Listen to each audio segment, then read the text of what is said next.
Hi everyone, it's Brandy Vanderheiden, and something that you may not know about me is that I taught yoga for about 13 years. And it was when I was getting my master's degree in psychology and getting my hours for my licensure. Um, and so I really dove deeply into the mind-body connection. And I want to talk to you a little bit about different kinds of methods that people will recommend to you for healing trauma and tell you that it really is about you figuring out what works for you. And so part of that is knowing that there is no one size fits all for trauma healing.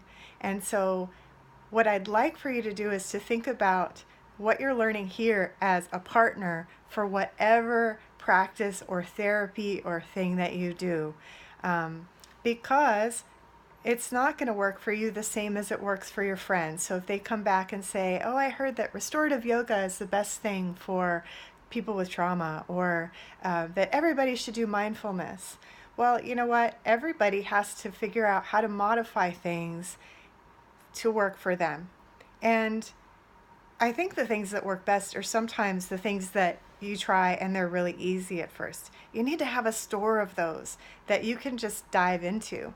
And then maybe you want to explore other things with edges. Like, let's say you go to mindfulness meditation and you have a horrible experience. You get triggered or you just feel antsy and uncomfortable. That's reasonable information to take in and work with.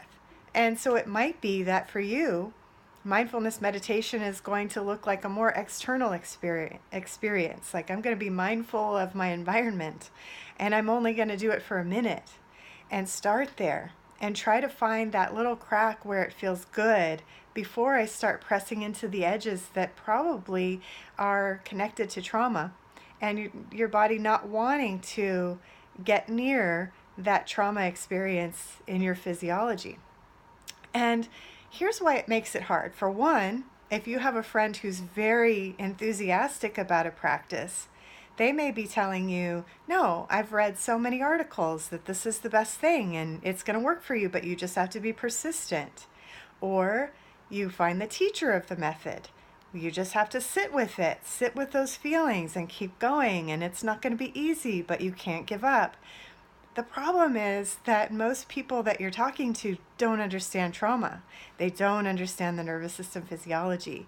And it really makes me hurt and feel sad, because I know a lot of people get to really feel bad about their inability to do practices that work for other people.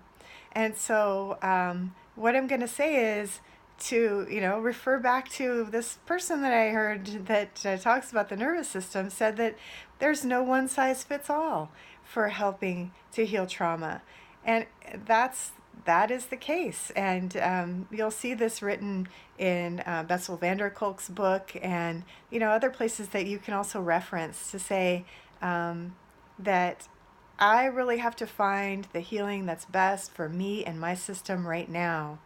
And in my opinion, what is really helpful is to start with regulation. So start by getting some calm in your system, and then as you get more of that regulation, your symptoms probably are going to start to go down, and then make whatever else you want to engage with a little bit easier to manage. So I'm really curious if you've had that experience, and definitely leave me some comments. Let me know how things go. And good luck on your exploration, because it's a journey and it's an adventure to figure out what's going to work. But just know that you're not alone if some of these things that you're trying don't work for you. Just keep going to find the thing that does. All right, good luck.